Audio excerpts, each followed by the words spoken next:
Hello then and welcome to our coverage of China's political season. I'm Li Dongning in Beijing. China's legislature, the National People's Congress, will begin its meetings on Friday. And authorities will soon brief the news media and also the public on this year's NPC session. So joining us are our guest, Dr. Xia Lu, an associate professor of political science at Renmin University of China, and also Lawrence Ma, director of the China Law Society. They will give us insights on the NPC's agenda and also its upcoming news conference, which will bring it to you live in a short moment. Well, in a few moments, a spokesperson from China's legislature, the National People's Congress, will be briefing media about its meetings, which will kick off tomorrow on Friday in Beijing. And our reporter Zheng Yibing tells us more about that. This year marks the beginning of China's 14th five-year plan for its national economic and social development and the long-range objectives through the year 2035. So there will be many key topics for discussions. After we talked to some interviewees, we found some like scientific and technological innovations, because many believe it's a pillar for a nation to have the better development in the future. And some NPC deputies specialized in the environmental protection said there would be new laws or at least regulations on addressing the climate change. That means China has been determined to meet its goals on peak carbon dioxide emissions and carbon neutrality. And after China recently announced it has eliminated absolute poverty nationwide, the country will turn to focus on rural revitalization and social protection and improvement of people's livelihood. These will also become the focus during this political season. And now our next segment explains what the National People's Congress is and its major functions. The National People's Congress, or NPC, is China's top legislature. It makes and amends laws, elects China's president, vice president, and votes for ministers and top officials. It also examines and approves government reports and budgets.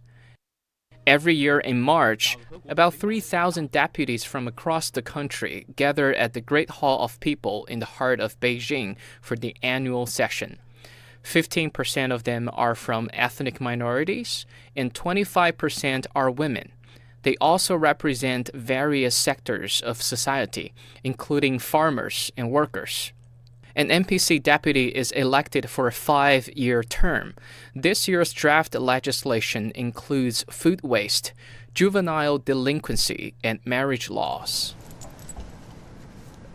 Joining us in the studio is Dr. Xia Lu, an associate professor and research fellow at the National Academy of Development and Strategy at Renmin University. Welcome to our special coverage, Doctor. First of all, a general question. What are your expectations at this year's two sessions? Thanks for your question. Actually, my expectation focus on two aspects. The first aspect is the 14th five-year plan, and that's the, let's say, is the plan for the next 5 years, not only for the next 5 years, but for the next 15 years for China's social and economic development. So we all know that last year in November, and the fifth plenary of the 19th Central Committee actually issued the general line and abstract for this plan. But what we expect is the real mechanism and the real policy and the real, let's say, the focus of this plan. So that's the first expectation. The second expectation I would like to say is more about the China's political system and the political change, especially for Hong Kong and other places. So basically that would be my general expectation for today's. Talking about the 14th five-year plan, which will be one of the highlights of this year's two sessions, what could be the challenges given the situation that we've experienced an unusual pandemic period? Of course, there will be challenges for China's economic and social development. The first one is I would like to say the driving force, because we all know that China was the only country experienced the positive economic growth in the year of 2020. So for most of the world and for most of the developed societies, they are still in the pandemic. So their economy is waiting for recovery. And if there's only China to be positive, then well, that's the big challenge. So well, let's say everyone is good is for the better of the community. So as the first challenge. The second challenge is that we all know at the beginning of this year, we realized that even if there would be a change in some certain country's leader, but that leadership, that kind of leadership still hold a very critical and hostile kind of stance toward China and China's policy. So this would be the challenges for China's development. Yeah. Do you think China is ready for those challenges? I would say China is ready and the Chinese people is ready, yes. Right, and talking about the COVID-19 was still ongoing, and WHO officials also say that it would be unrealistic to expect the pandemic to go away by the end of this year. So it's still a focus. How do you see the two sessions will possibly be addressing this matter? The first of all is that the two sessions will give a very strong injection of confidence to Chinese people, to Chinese society, to Chinese economy, and to those people who will be doing business with China. So the confidence is more important. I would like to say confidence is more important than some other real policy. That's the first one. Second is that China and Chinese people are now doing their best to provide vaccines to almost all the, I would like to say, the most part of the world, and we can see that for most of the part of the country, they got better. The situation in those countries are getting better and better after they get the vaccines. So I would like to say there would be the two sessions. Confidence actually comes from both ways. Yeah. China has been doing a very good job in controlling the pandemic, but if the other countries are confident on you, it's another matter. How should the confidence be guaranteed? We have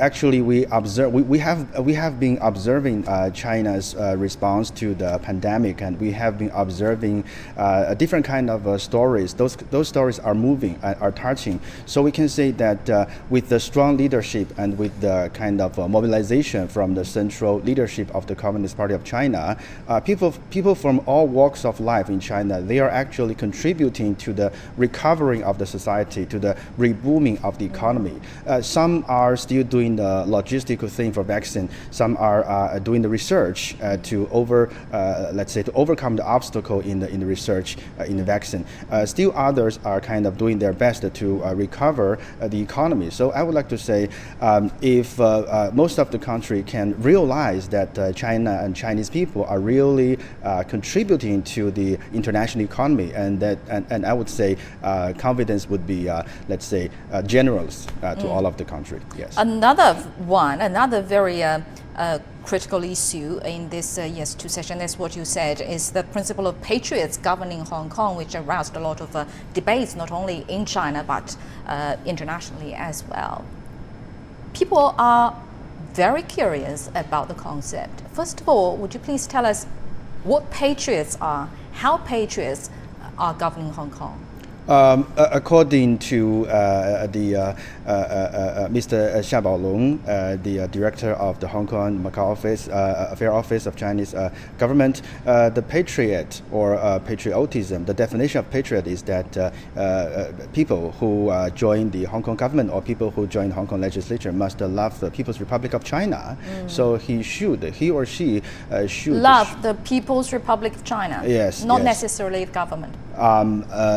The People's Republic of China is the state, and the government is the, let's say... There's a lot of Western criticisms also address the issue of the Chinese government trying to make the Hong Kong people to love the government.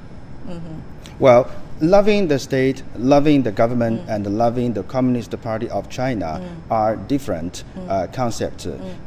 Loving the state actually is showing your personal national identity or loyalty to your state, to the sovereign state.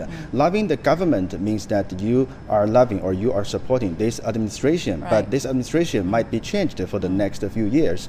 And loving the Communist Party of China is the, I would like to say that's the kind of a requirement for the party member, but not necessary for people, especially for people live in Hong Kong and Macau area. Right, so there is actually a red line for Hong Kong administration and people that you don't need to necessarily love the government or the administration, but you can't be involved in any actions that challenge the stability of the government? Right. You must clearly show the loyalty to the state, to the sovereign state, and that would be the People's Republic of China. That's the only only legitimate state, kind of sovereign state to representing the whole China.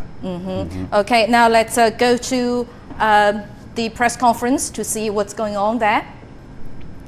The presser on the NPC, which is going to kick off tomorrow morning, is going to start, and officials are going to brief the agenda of the two sessions and the main content that the NPC is going to be focusing on.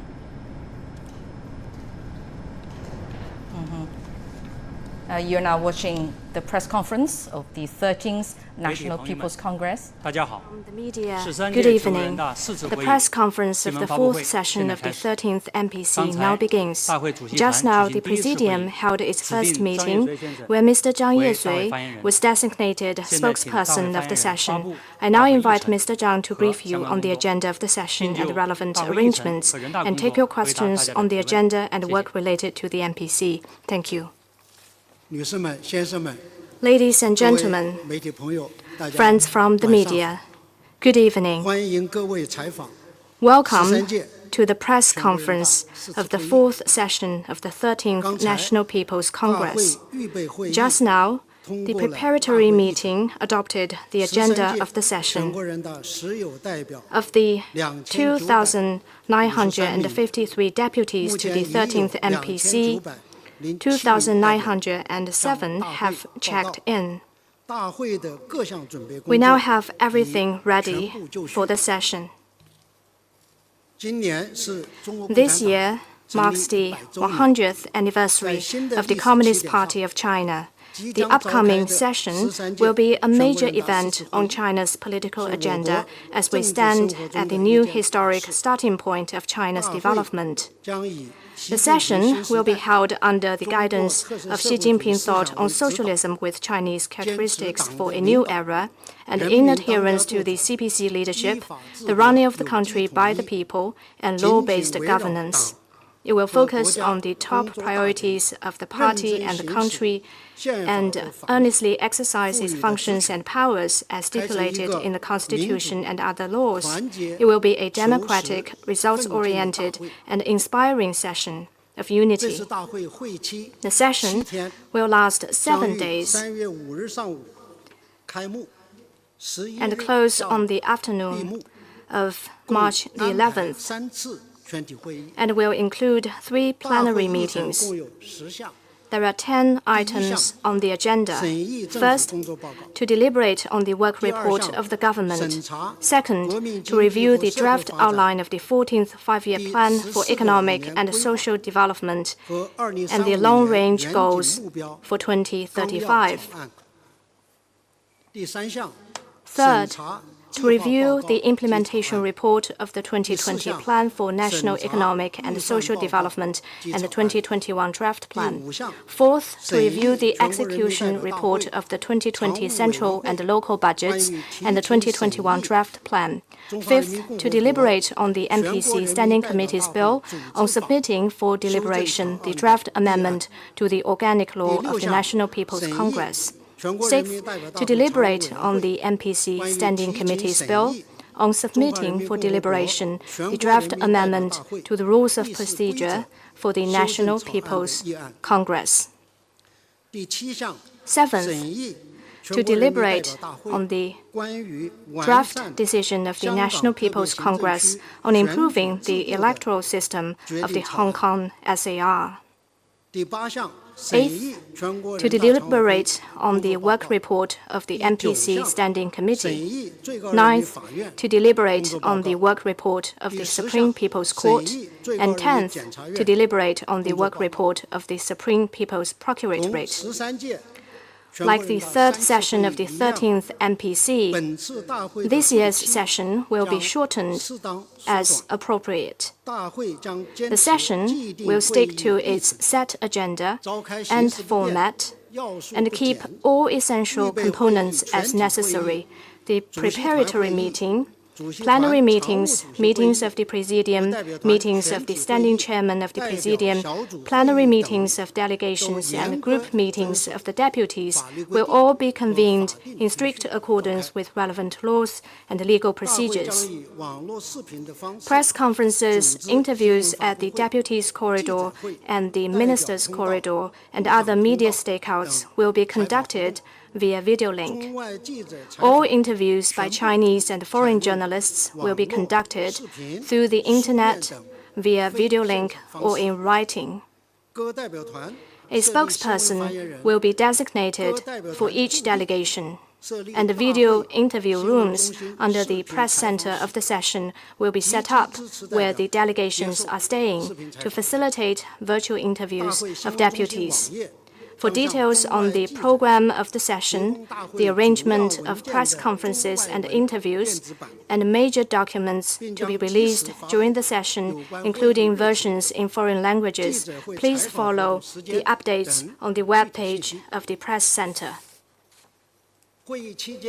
During the session, necessary COVID-19 protocols will be implemented. The session will strictly follow the CPC Central Committee's 8-point decision on improving party and government conduct and its implementation regulations. The session will practice economy, prohibit extravagance, and uphold the principles of pragmatism, efficiency, and integrity. We will do our best to facilitate your work in covering this year's session. I wish you every success. Thank you. 谢谢。现在请开始提问。请北区第2排第2位女士提问，谢谢。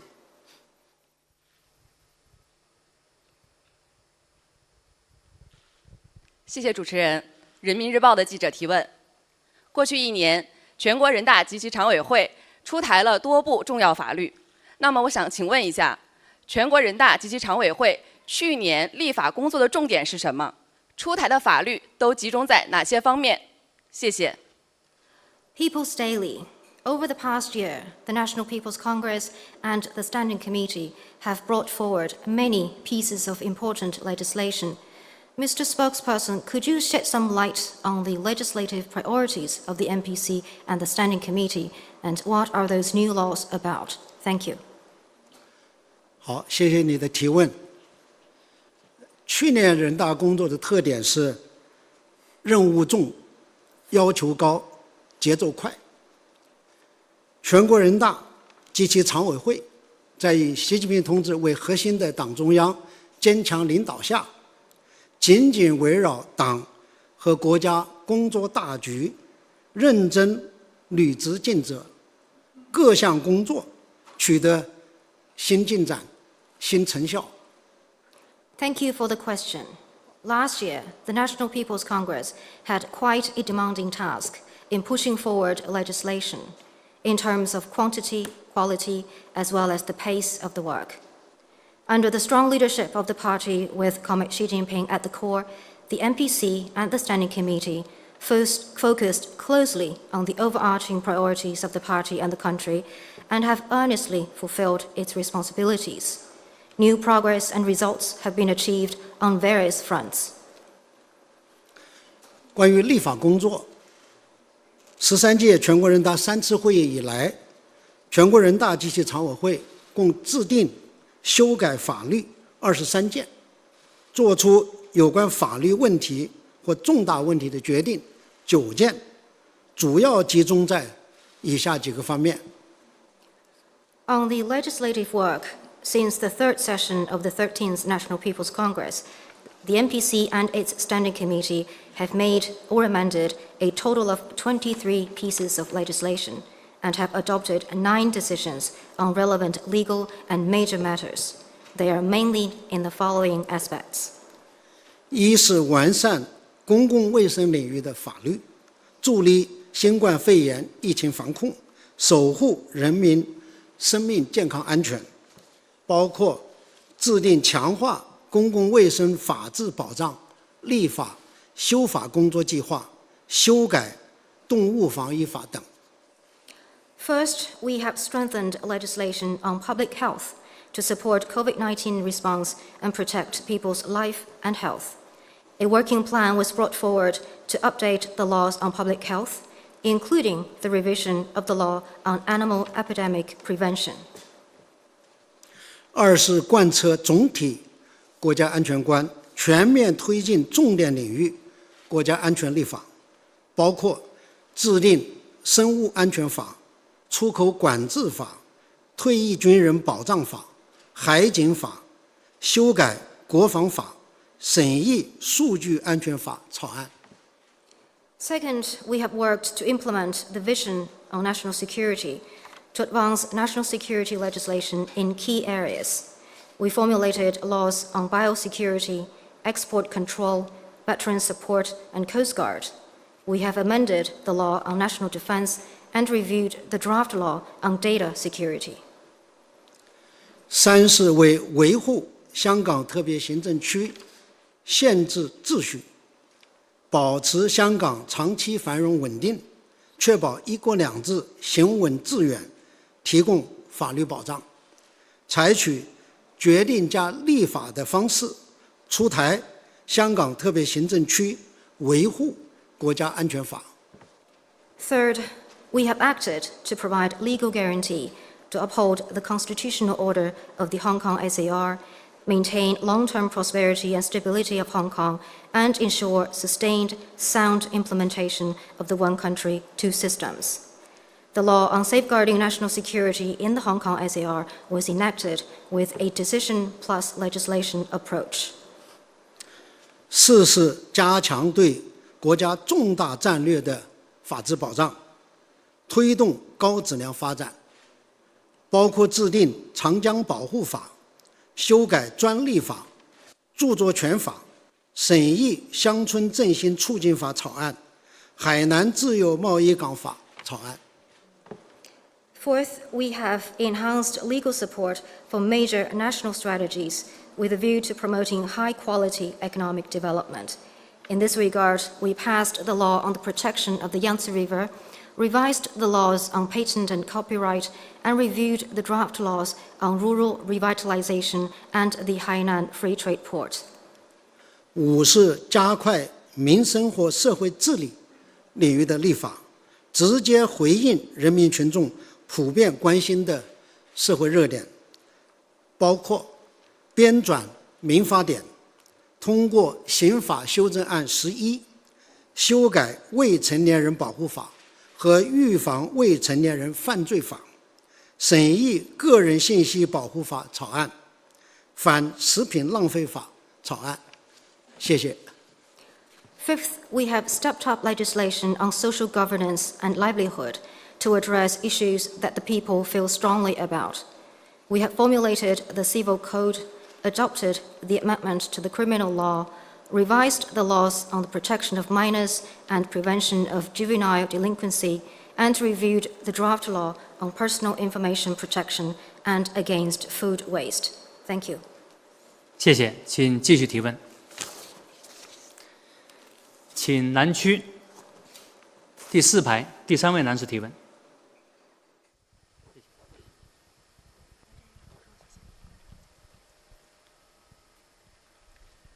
Hello, I'm from TBS, Japanese media.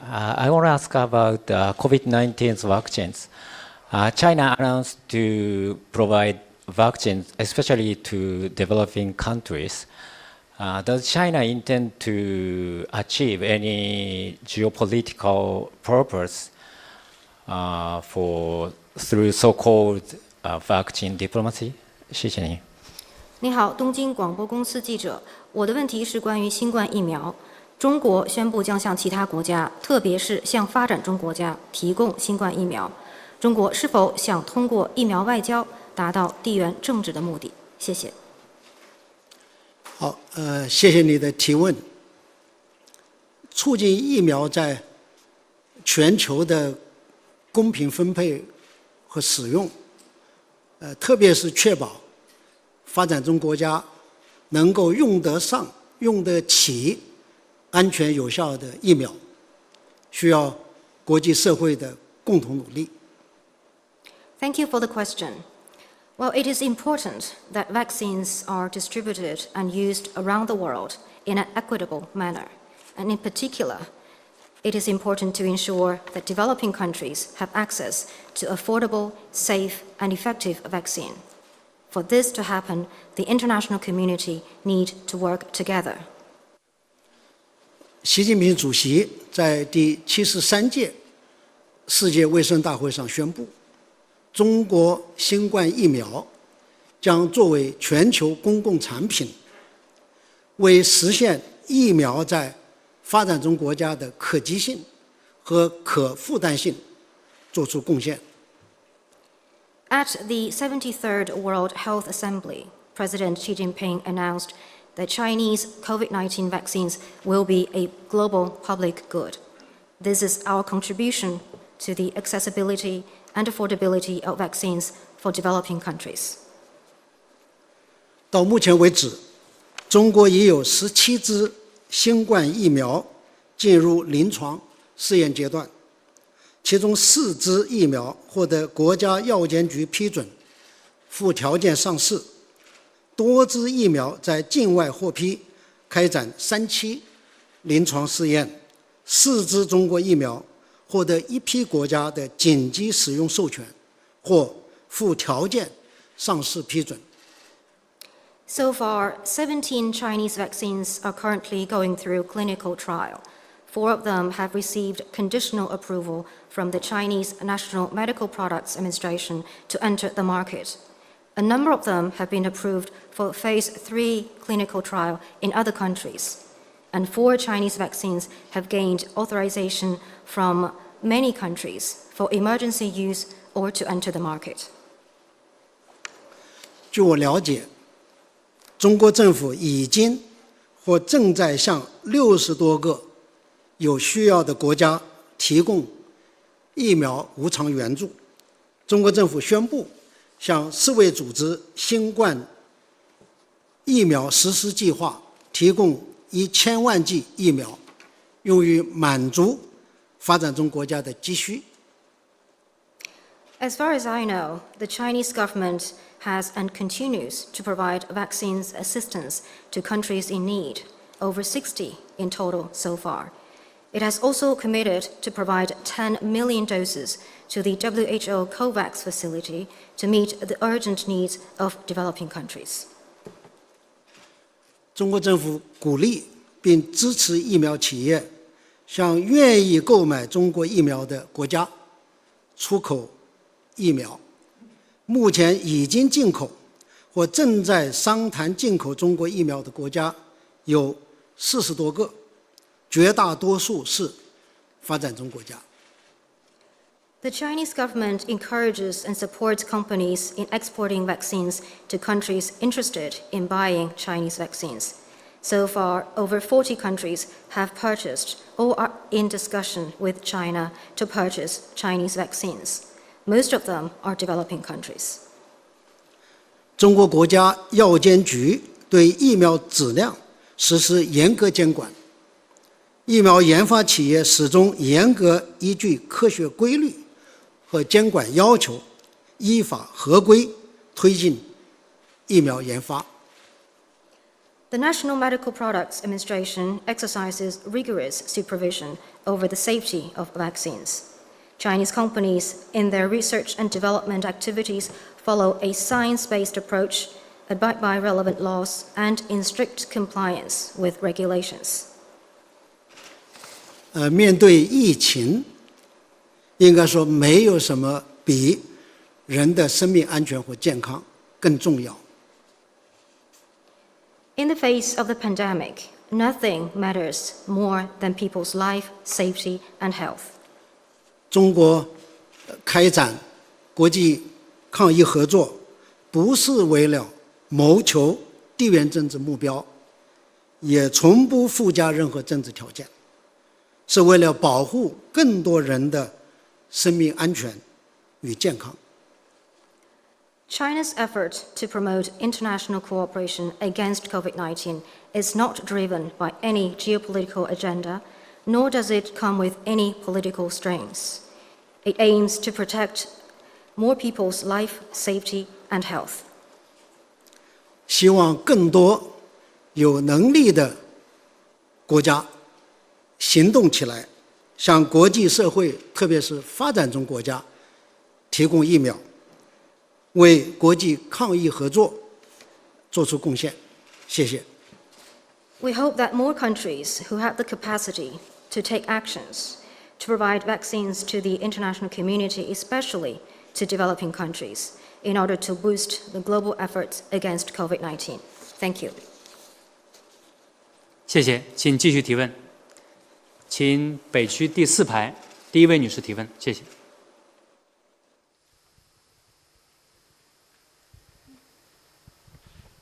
谢谢主持人，发言人您好，我是中央广播电视总台央视记者。那我们也了解到，在这次的大会当中，将审议全国人民代表大会组织法以及议事规则的修正草案。所以我们想请问您的是，人民代表大会制度作为我们国家的根本政治制度，在您看来，它最基础、最鲜明的特点有哪些？那特别是在现在的国家治理当中，扮演着什么样的角色？那在未来又将如何发挥自身的作用？谢谢。CCTV. We have noted that this session will deliberate on the draft amendments to the NPC Organic Law and the Rules of Procedures. As China's fundamental political system, what is the system of people's congresses? What are the features? How does it work in the country's governance? And what role will it play in the future? Thank you. 好，谢谢你的提问。人民代表大会制度是中国特色社会主义制度的重要组成部分，是宪法确立的国家根本政治制度。Thank you for the question. The system of people's congresses is a key component of the socialist system with Chinese characteristics. It is China's fundamental political system as stipulated by the Constitution. 这个制度是由中国共产党领导人民在长期革命或建设实践中，经过反复比较、探索形成，并且不断完善发展的。This system was formed, developed, and improved in the long course of revolution and development practice, and after years of experiment and exploration by the Chinese people under the leadership of the CPC. 实践证明，人民代表大会制度是符合中国国情和实际，体现社会主义国家性质，保证人民当家作主，保障实现中华民族伟大复兴的好制度。The system has proved to be a good system, as it fits China's reality, embodies the nature of socialist country, ensures that people are the masters of the country, and underpins the efforts to achieve great national renewal. 一是保证党领导人民有效治理国家，中国共产党始终代表中国最广大人民根本利益，没有自己特殊的利益。中国宪法以国家根本法的形式确认了中国共产党的领导地位。First, the system ensures effective governance of the country by the people under the leadership of the party. The CPC always represents the fundamental interest of the broadest possible majority of the people. It has no special interest of its own. The Constitution, which is the basic law of the state, affirms the leadership of the CPC. 党通过人民代表大会制度，使党的主张通过法定程序成为国家意志，保证党的路线方针政策和决策部署在国家工作中得到全面贯彻和有效执行。党领导人民制定宪法法律，执行宪法法律，党自身在宪法法律范围内活动。Through the People's Congresses, the party turns its propositions into the will of the state through legal procedures and ensures its lines, principles, policies, decisions, and plans are fully and effectively implemented in the work of the country. The party leads the people in drawing up and enforcing the Constitution and other laws, and conducts its activities within the confines of the Constitution and other laws. 二是支持和保障人民当家作主。人民当家作主是社会主义民主政治的本质特征。人民代表大会制度是人民当家作主的最好组织形式。我国共有5级人大代表262万多名，包括各阶层、各地区、各民族、各方面的代表。那么其中呢，县乡两级人大代表占到代表总数的94%，是由选民一人一票选出来的。Second, the system supports and makes sure that the country is run by the people. People running the country is an essential feature of socialist democracy, and the system of people's congresses is the best form of organization to achieve it. Today, in all the 5 levels of people's congresses, there are 2.62 million deputies representing all social groups, regions, ethnic groups, and sectors. The number of deputies at the county and village levels accounts for 94% of the total, and they are elected by the people with 1 person, 1 vote. 代表们发挥来自人民、植根人民的特点和优势，听取或反映群众的愿望心声，代表人民行使国家权力，通过人大制度进行民主决策、民主管理和民主监督，确保人民权益得到实现和维护。Deputies to the People's Congresses have unique strengths as they come from the people and take root among the people. They listen to and reflect the will of the people, exercise state power on behalf of the people, carry out democratic decision-making, administration, and oversight through the system of People's Congresses, and they work to guarantee and safeguard the rights and interests of the people. 3是有效推进全面依法治国。实现人民民主必须坚持依法治国，维护宪法法律权威，使民主制度化、法律化。到目前为止，我国现行有效法律275件，行政法规600多件，地方性法规12000多件，国家或社会生活各方面都实现了有法可依。法治国家、法治政府、法治社会一体建设取得历史性成就。Third, the system effectively advances law-based governance in all areas. In developing people's democracy, it is essential to uphold law-based governance and the authority of the Constitution, so that democracy is underpinned by sound institutions and legal framework. In China, there are 275 pieces of laws currently effective, over 600 administrative rules and regulations, and 12,000 local regulations. This means that all aspects of state and social activities are regulated by law. It also marks a historic achievement in building a country, government, and society based on the rule of law. 4是保证国家机关协调高效运转。人民代表大会统一行使国家权力，各级国家机关都由人大产生，对人大负责，受人大监督。各国家机关既合理分工，又密切协作，形成一个有机、统一、高效的整体。Fourth, the system ensures state institutions function effectively and in coordination. People's Congresses exercise state power in a unified way. State institutions at all levels are elected by, responsible to, and supervised by the People's Congresses. State institutions operate with a clear division of responsibilities and also in close coordination with one another. Together, they form an integrated and efficient whole. 人大依法监督一府一委两院的工作，这既是一种制约，又是支持和促进，有利于提高国家治理的效能。In accordance with law, People's Congresses supervise the work of governments, courts, and procuratoriats.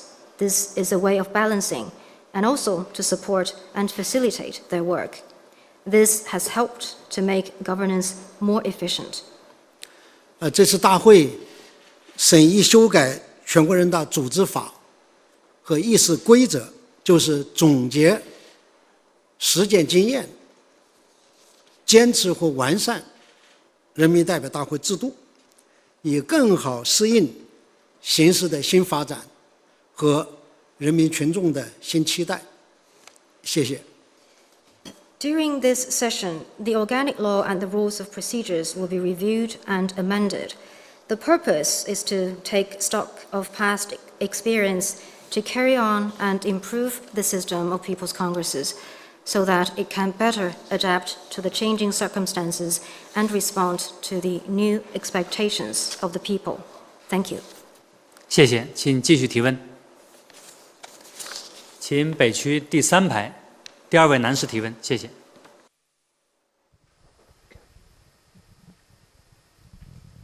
谢谢，我是香港凤凰卫视、凤凰网、凤凰秀的记者霍伟伟。刚刚发言人是提到了，在今天的大会预备会通过的议程当中，13届全国人大4次会议的议程当中有一项是要审议全国人民代表大会关于完善香港特别行政区选举制度决定的草案。请问这是否意味着全国人大将会对香港的选举制度做出修改？会怎样修改？谢谢。Phoenix TV.You mentioned in the opening remarks that on the agenda of the upcoming session adopted by the preparatory meeting earlier today, one of the items is to deliberate on the draft decision of the NPC on improving the electoral system of the Hong Kong SAR. Does it mean the NPC will make changes to Hong Kong's electoral system? And what kind of changes? Thank you. 好，谢谢你的提问。香港特别行政区的选举制度是特别行政区政治体制的重要组成部分。Thank you for the question. The electoral system of the Hong Kong SAR is an important part of Hong Kong's political structure. 近年来的情况表明，香港特别行政区选举制度需要与时俱进，做出完善。为全面准确贯彻一国两制方针，全面落实爱国者治港原则，提供健全的制度保障。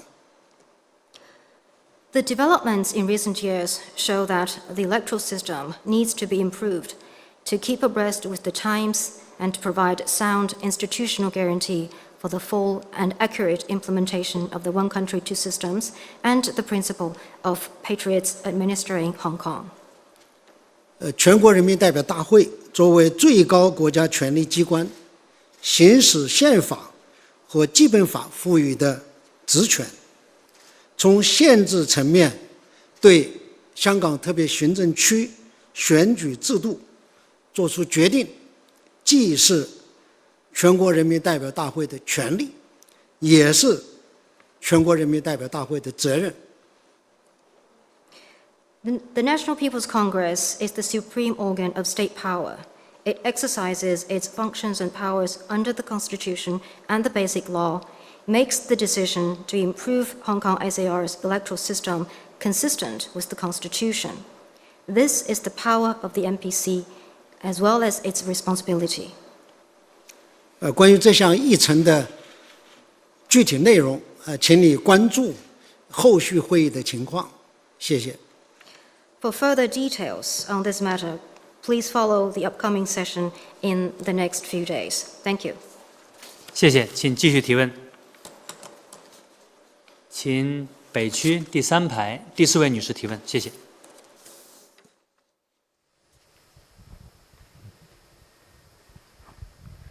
A question from the Straits Times of Singapore.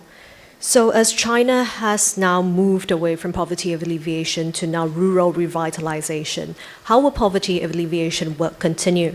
And is there a worry that people will now backslide into poverty again, and how are authorities guarding against this? And finally, could you also explain China's poverty standards, which is somewhat different from international standards? 新加坡海峡时报，随着乡村振兴成为新的工作重点，中国未来将如何继续推进脱贫工作？是否担心出现反贫现象？那么有关部门将如何防止这种情况发生？此外，您能否介绍一下中国的扶贫标准是否不同于国际水平？谢谢。好，谢谢你的提问。在以习近平同志为核心的党中央坚强领导下，经过全党全国各族人民共同努力，我国脱贫攻坚战取得了全面胜利，区域性整体贫困得到解决，完成了消除绝对贫困的艰巨任务，提前10年实现联合国2030年可持续发展议程相关减贫目标，为全球减贫事业做出了重大贡献。Thank you for the question. Under the strong leadership of the CPC, with Comrade Xi Jinping at the core, and with the hard work of the party and all Chinese people, we have secured an all-round victory in the fight against poverty. All poor counties and regions have been pulled out of poverty. Absolute poverty, which is a tough task, has been eliminated. And we have met the relevant poverty reduction targets in the UN 2030 Sustainable Development Agenda 10 years ahead of schedule, and made a major contribution to the global poverty reduction efforts. 中国现行的扶贫标准是一个综合性的多维指标，它既包含人均收入指标，也把2不愁3保障作为贫困人口脱贫的基本要求和核心指标。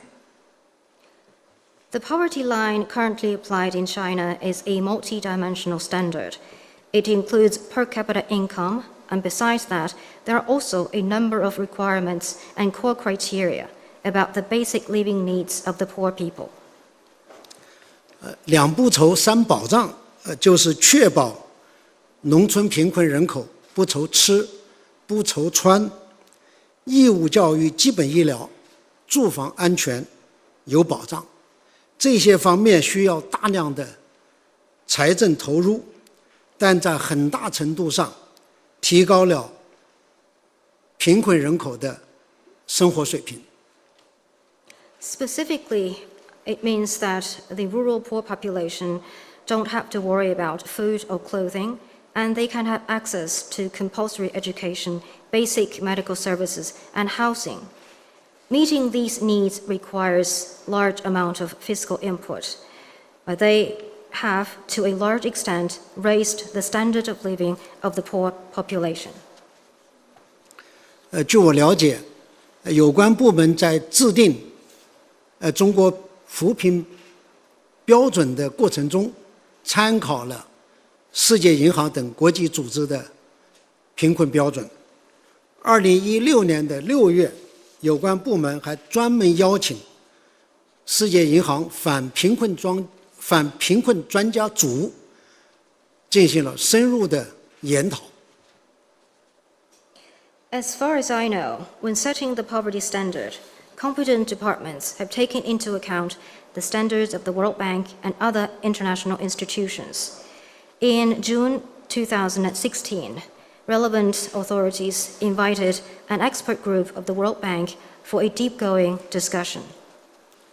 总的看，中国的扶贫标准符合自身经济社会发展水平，高于世界银行2015年确定的每人每天1.9美元的贫困标准，也高于联合国2030年可持续发展议程确定的绝对贫困线。In general, China's poverty threshold is in line with the country's level of economic and social development. It is higher than the standard set by the World Bank in 2015, which is $1.9 per person per day. It is also higher than the threshold of abject poverty set out in the UN 2030 agenda. 我再补充一点，就是世界银行在2018年又针对不同的国家增设了一些新的贫困标准。据我了解呢，这些标准是作为研究比较用的参考性标准，各国主要还是根据本国的具体情况确定本国的贫困标准。I would also like to add that in 2018, the World Bank put forth some additional poverty standards. As I understand, these standards are references to support research and comparison, and based on the situation of some countries. In general practice, countries set their poverty standards based mainly on their own national conditions. 从时间上讲，中国的脱贫攻坚战是2015年开始的，要早于世界银行2018年提出的新标准，所以不存在中国刻意选择了一个低脱贫标准这样一个问题。In terms of timeline, China's intensive campaign against poverty started in 2015, before the World Bank came up with the additional standards in 2018, as I mentioned. So there is no such a thing that China intentionally set a low threshold for poverty elimination. 脱贫攻坚虽然取得全面胜利，但中国解决发展不平衡不充分的问题，缩小城乡区域发展差距，实现人的全面发展和全体人民共同富裕，仍然任重道远。Despite the accomplishment already achieved, there is still a long way to go to address unbalanced and inadequate development, narrow the rural, urban, and regional disparity, achieve all-round development of people, and shared prosperity for all. 下一步的重点是切实做好巩固拓展脱贫攻坚成果同乡村振兴有效衔接的各项工作，包括保持主要帮扶政策总体稳定，对易返贫致贫人口加强监测，对脱贫地区产业长期培育和支持，对异地扶贫搬迁群众搞好后续帮扶等，坚决守住不发生规模性返贫的底线。Going forward, the priority is to lock in and expand the achievements in poverty alleviation and align it with efforts to revitalize the countryside. We will keep the major policy support in place, keep an eye on people that may fall into poverty or slip back into poverty, help with the development of local industries in the long run, and ensure follow-up assistance for the relocated, to make sure that there will be no mass return to poverty.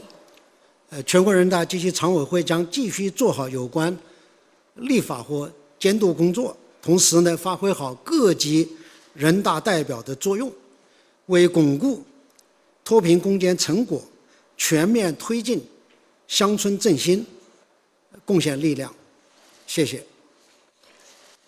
The NPC and its standing committee will continue to give priority to poverty-related legislative and supervisory work and give full play to the role of deputies at all levels to contribute to consolidating the progress and revitalizing the rural areas. Thank you.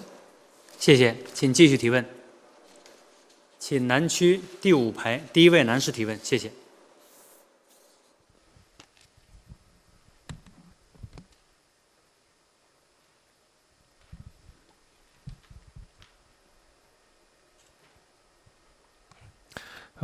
你好，韩国翰林社记者提问。中国已成为世界第2大经济体。近年来，中国国防支出持续增长，军事实力不断增强。国产航母山东号已交接入列，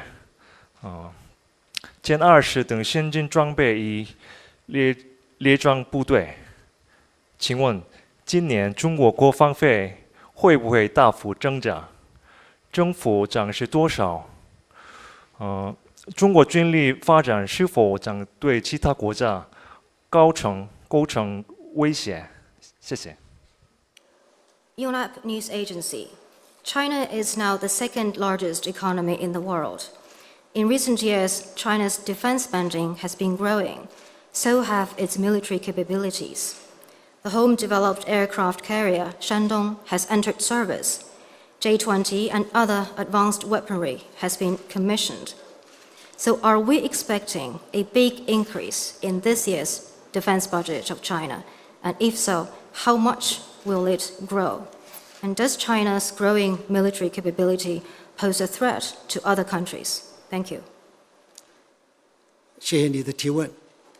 中国的国防开支总体上与国家经济发展水平相协调。Thank you for the question. In general, China's defense spending is commensurate with the overall level of economic development. 保持国防开支适度、稳定增长，是维护国家主权、安全、发展利益，履行国际责任义务，适应中国特色军事变革的需要。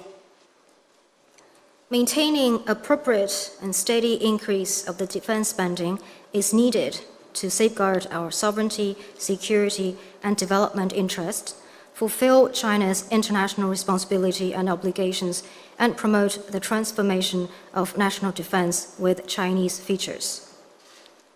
中国的国防开支是公开透明的，每年的国防开支预算都纳入国家预算草案，由全国人大审查批准。China's defense expenditure is open and transparent. Each year, the defense budget is examined and approved by the National People's Congress as part of the overall national budget.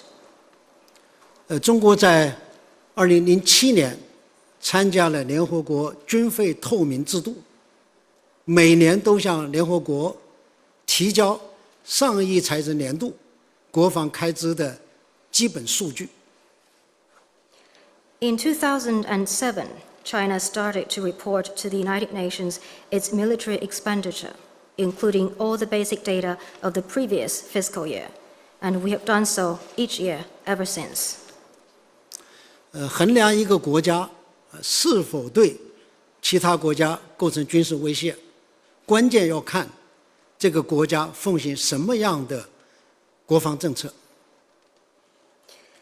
When we look at whether a country poses a military threat to others, the key is what kind of defense policy the country pursues.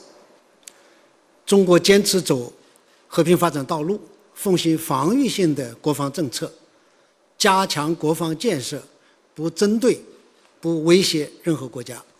谢谢。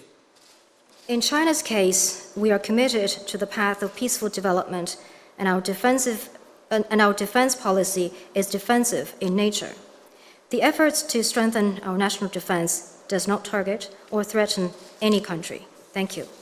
谢谢，请继续提问。请北区第一排第3位男士提问，谢谢。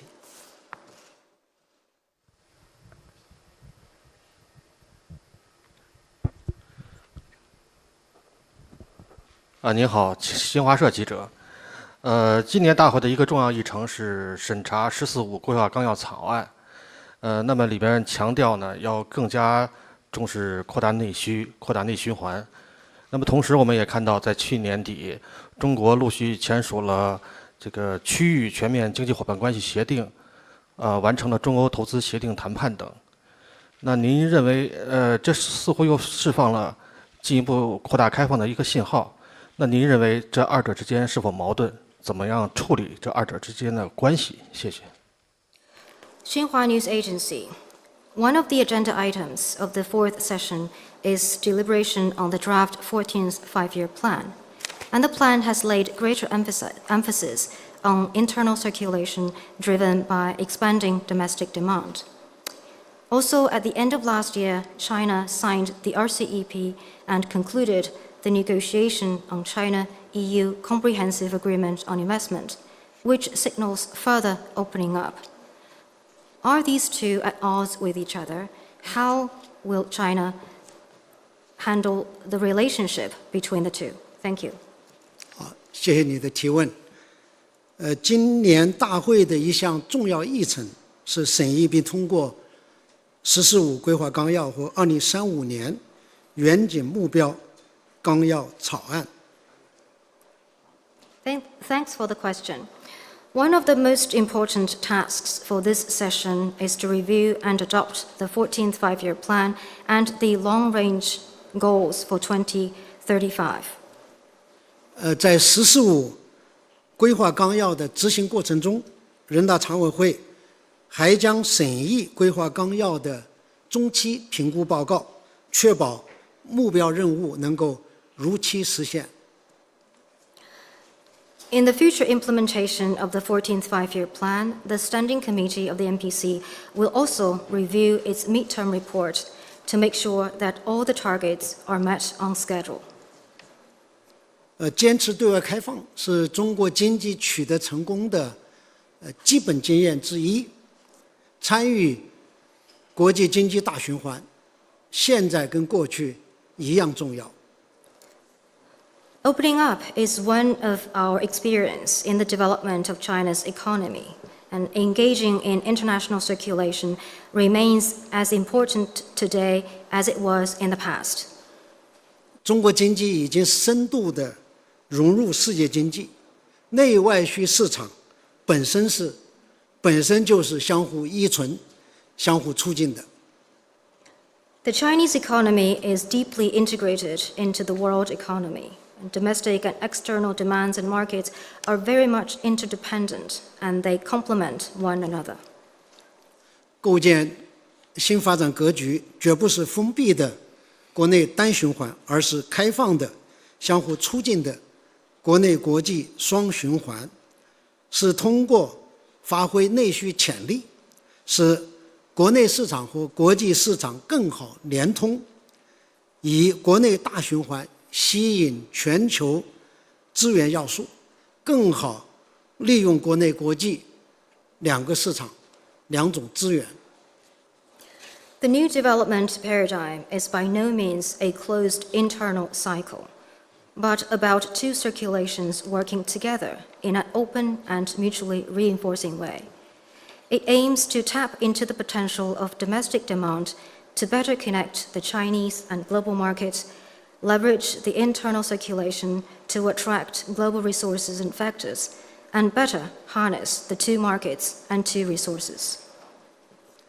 中国同有关国家签署区域全面经济伙伴关系协定，完成中欧投资协定的谈判，将有力推动经济全球化和区域经济一体化。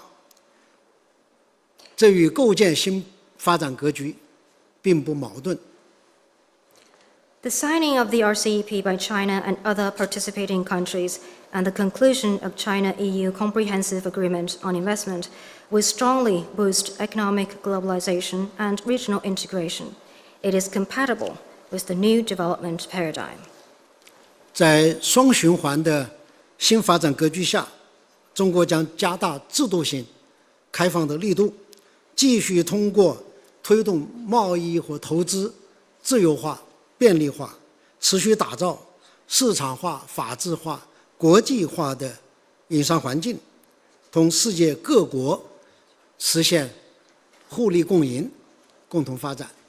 谢谢。Under this new paradigm, China will further advance institutional opening up, continue to promote trade and investment liberalization and facilitation, foster a business environment that is based on market principles, governed by law and up to international standards, so as to achieve mutual benefit and common development with countries across the world. Thank you. 谢谢。因为时间已经临近深夜，所以我们提最后一个问题。Well, as we are getting near to the midnight, we will take one more question. 请南区第2排第3位男士提问，谢谢。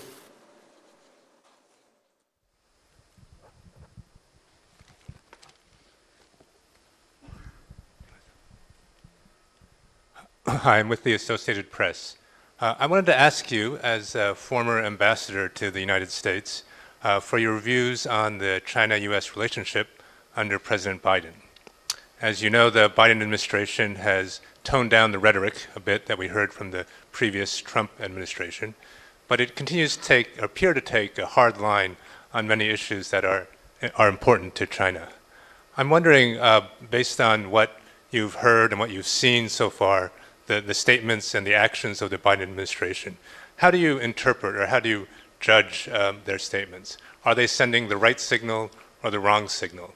What is your outlook for the China-U.S. relationship based on the statements that the Biden administration has made? Are you optimistic or pessimistic looking ahead? 美联社记者，作为前中国驻美大使，您如何看待拜登政府时期的中美关系？那么我们看到，拜登政府在对华问题上跟特朗普政府相比，调整了相关的表态，但是在对中国重要的一些问题上，仍然采取了强硬的态度。根据您所观察的拜登政府一系列对华言行，您如何进行解读？您认为这些言行是正面的，还是错误的？那么对于未来的拜登执政下的中美关系，您怎么看？基于这些言行，您对于未来的中美关系是持积极态度还是消极态度？谢谢。好，谢谢你的提问。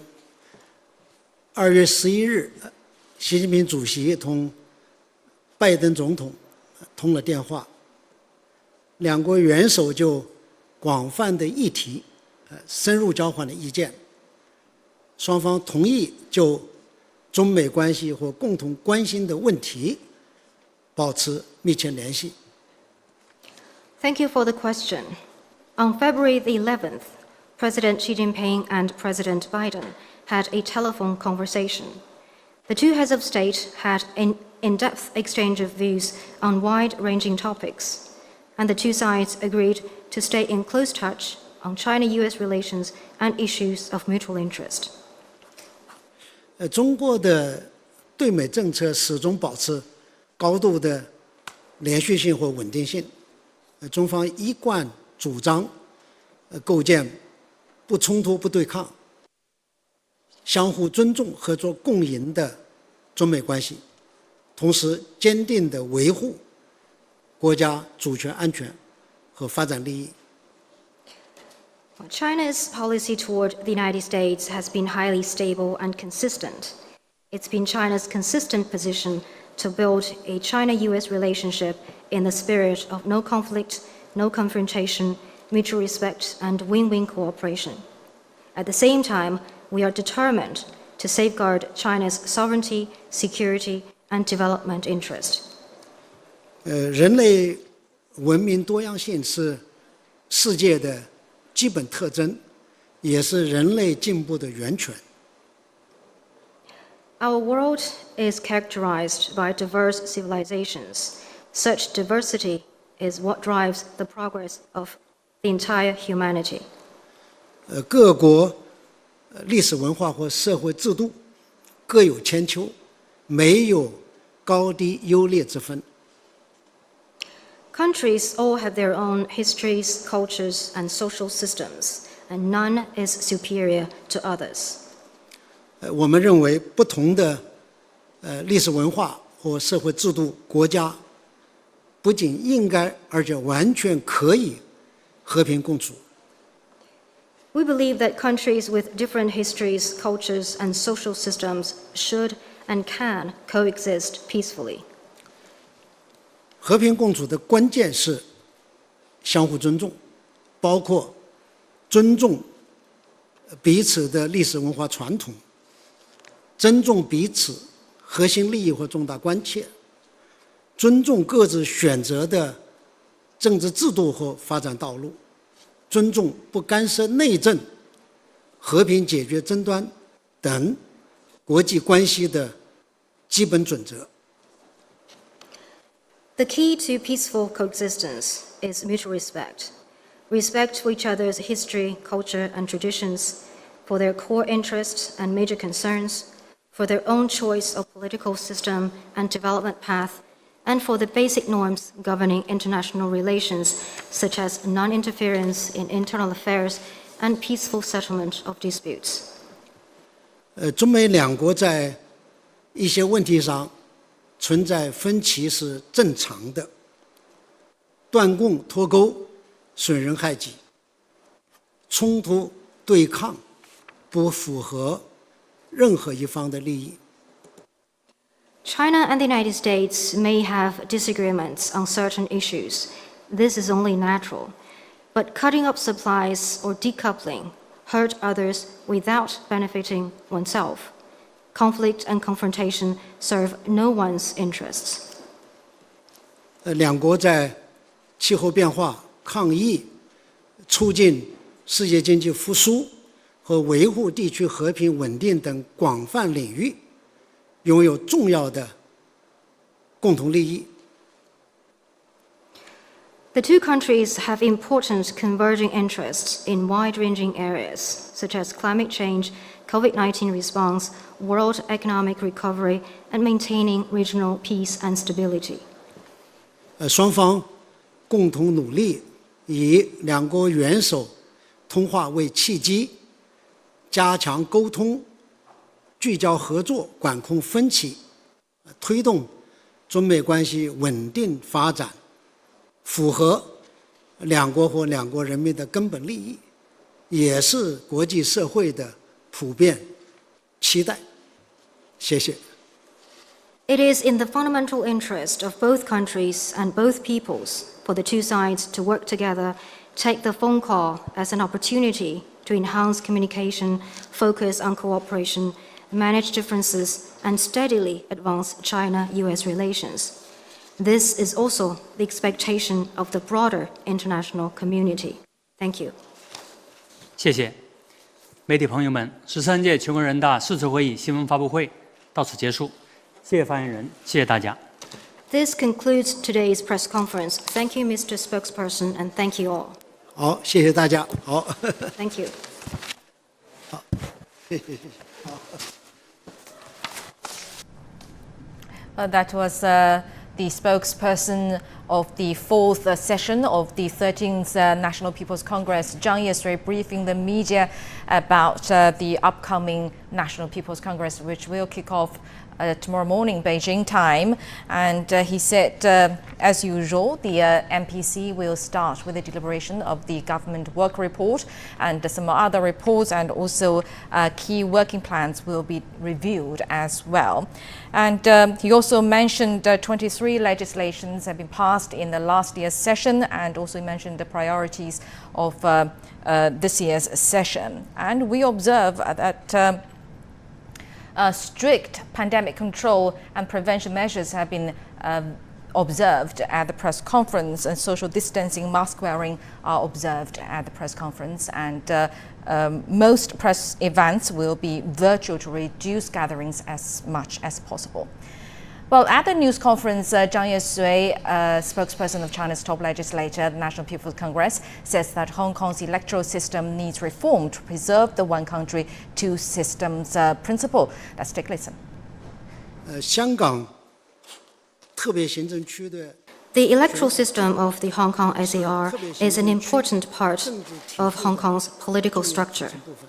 The developments in recent years show that the electoral system needs to be improved to keep abreast with the times and to provide sound institutional guarantee for the full and accurate implementation of the one country, two systems and the principle of Patriots administering Hong Kong. The National People's Congress is the supreme organ of state power. It exercises its functions and powers under the Constitution and the Basic Law. makes the decision to improve Hong Kong SAR's electoral system consistent with the Constitution. This is the power of the NPC, as well as its responsibility. Well, about the matter of Hong Kong, in an exclusive interview with CGTN, former Hong Kong Chief Executive Liang Chang-ying shares his views on the principle of Patriots governing Hong Kong some 8 months after national security law took effect. On the issue of Patriots governing Hong Kong, the director of Hong Kong Macau Affairs Office, Xia Baolong, said Hong Kong's administrative, legislative, and judicial branches must not be taken up by anyone who goes against China and disrupts Hong Kong. But he also said it doesn't mean that you will ban all opposition members from Hong Kong's government. So what exactly did it mean? It's norm in all countries in the world and in all places constituting the various countries in the world. Patriots governing either the local place or on the national level must be the norm. Now, what are patriots? Let's see who are not the patriots. In the past couple of years in Hong Kong, we have seen people who dashed off, not once, but several times, regularly, to, for example, Washington, D.C., asking the United States government to sanction Hong Kong and the whole of China. Now, whatever the definition of patriot is, I think we can define the non-patriots, people who have this unpatriotic behavior, pretty clearly. In many other countries in the world, these actions could be described as treasonous. These are acts of treason. So these are not patriots, and they should not form part of the governing body of Hong Kong. According to critics, such a prohibition will expand mainland curbs on Hong Kong's democracy. What do you think?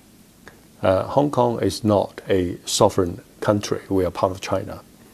Acts that are not far from being treasonous must be dealt with. And we're not talking about punishing these people. We're just saying that they should not form part of the governing echelon, governing body of Hong Kong. Back in mid of 2020, when Beijing and Hong Kong officials enacted the national security law, there were criticism that China is asserting more power over Hong Kong, that Hong Kong people will lose freedom, that Hong Kong will see investors moving capital to other markets. Well, it's been more than 6 months since the law took effect. In retrospect, was its impact on the city positive or negative? Social stability has returned to Hong Kong.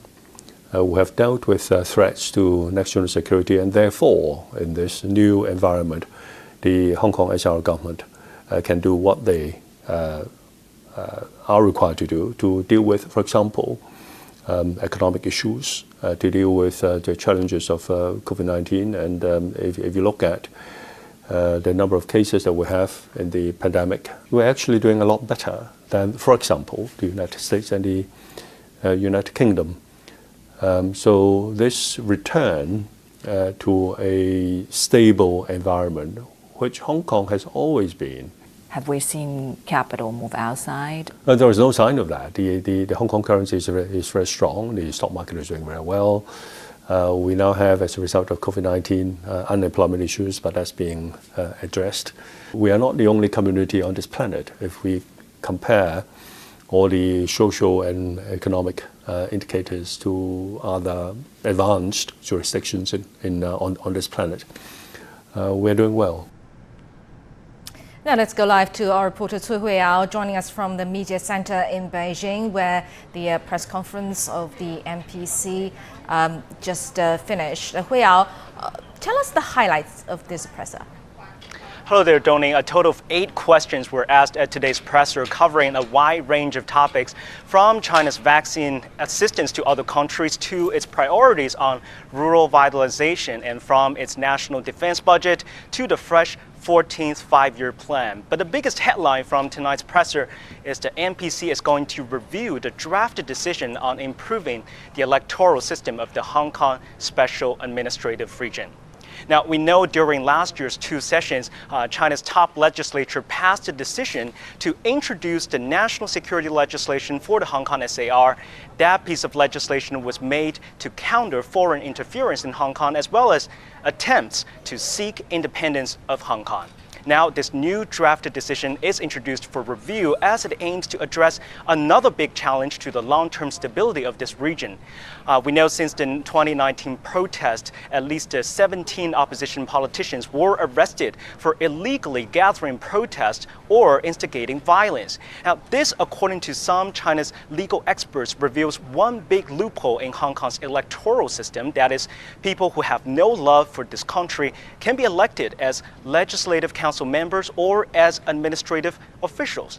This is why at today's presser, the spokesperson Zhang Yesui said the electoral system needs to be improved to provide what he calls the institutional guarantee for accurate implementation of the one country, two systems policy.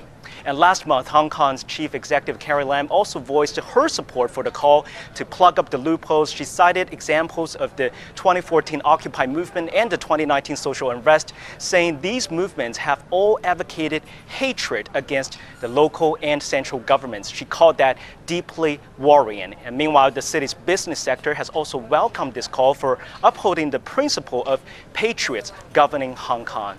However, at today's presser, the spokesperson did not give further detail on the drafted decision. Zhang Yesui says more information will be released in the following days of the session, which, Tony, will certainly spark a lot of discussions among deputies and political advisors. Back to you. Thank you very much indeed. So we are reporting from the media center, and according to him, that the vaccines and reform of Hong Kong's electoral system and also poverty alleviation, the role of NPC, are all the concerns or the hot issues of the press during the press conference.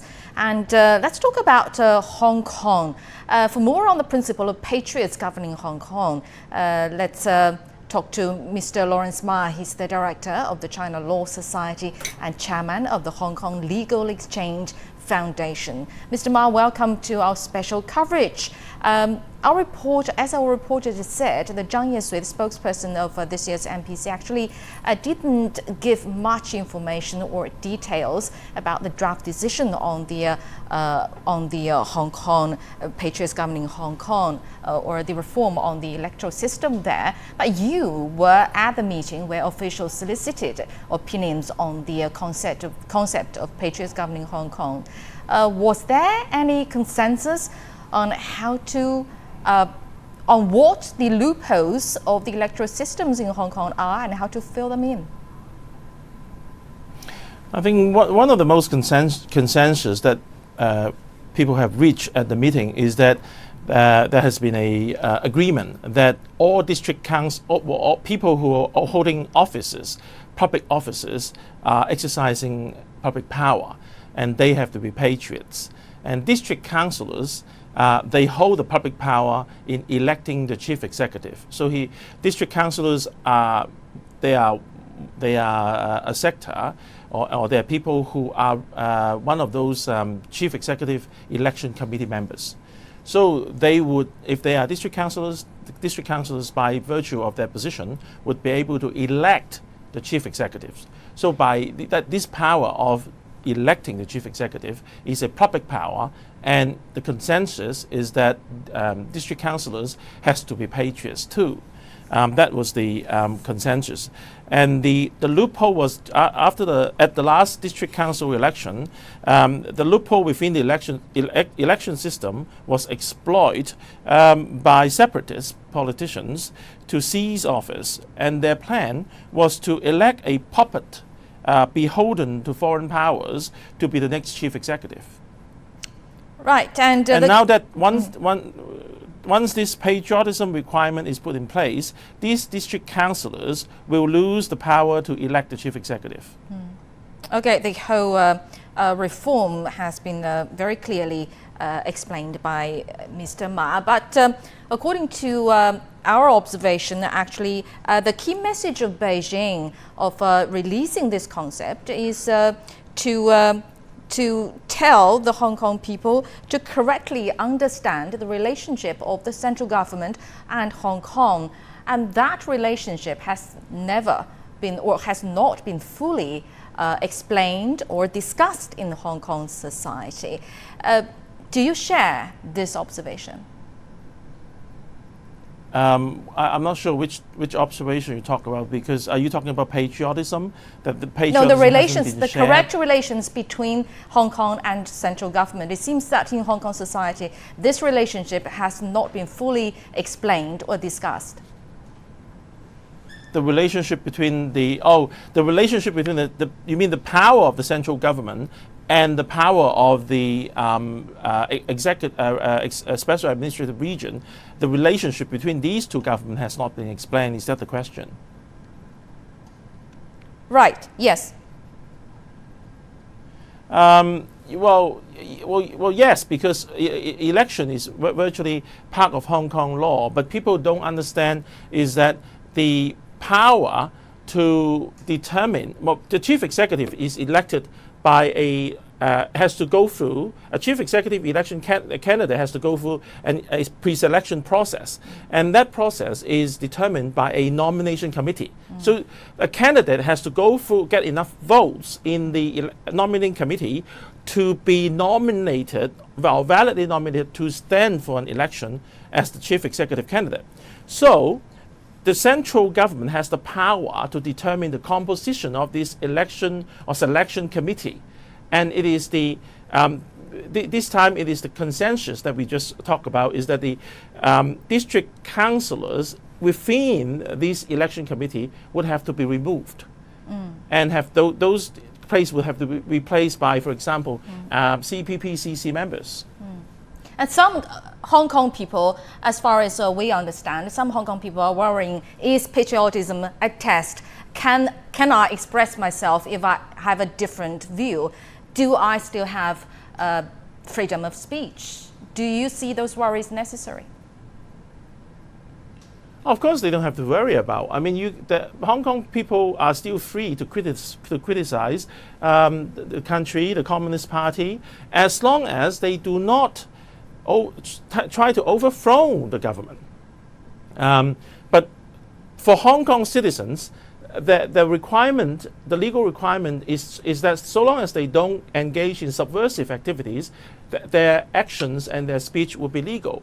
But for people who take up public offices, that means they're people who hold public offices exercising public power, would have to be patriots. And to be a patriot, you have to love your country, you have to respect the system of the socialist system of government in mainland China, which is ruling by the Chinese Communist Party.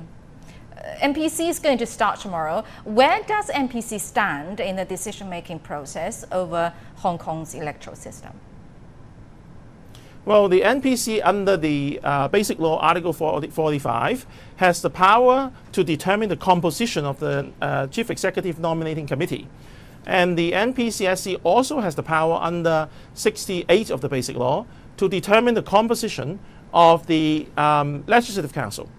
So to determine whether candidates or people in the Legislative Council can be directly elected.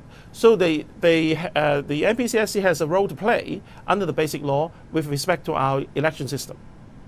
Thank you very much, Lawrence Ma, Director of the China Law Society and Chairman of Hong Kong's Legal Exchange Foundation. Thank you very much for your insights. Now let's go back to our guest, Xia Lu, for more insights into this matter, not only about Hong Kong, but also on other priorities as well. But let's first talk about Hong Kong. Beijing, as far as I understand, is trying to send different messages to different groups in Hong Kong. To the radical opposition, the message is very clear. Don't cross that red line. What message do you think Beijing is trying to send to the general public? According to my observation, actually, Beijing has already made a certain kind of message to different groups.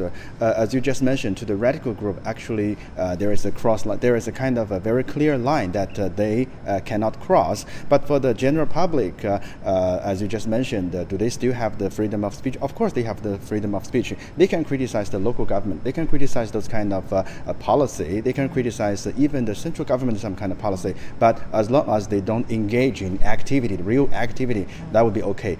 And according to my kind of observation, Beijing also issue another kind of message to the pan-democratic group.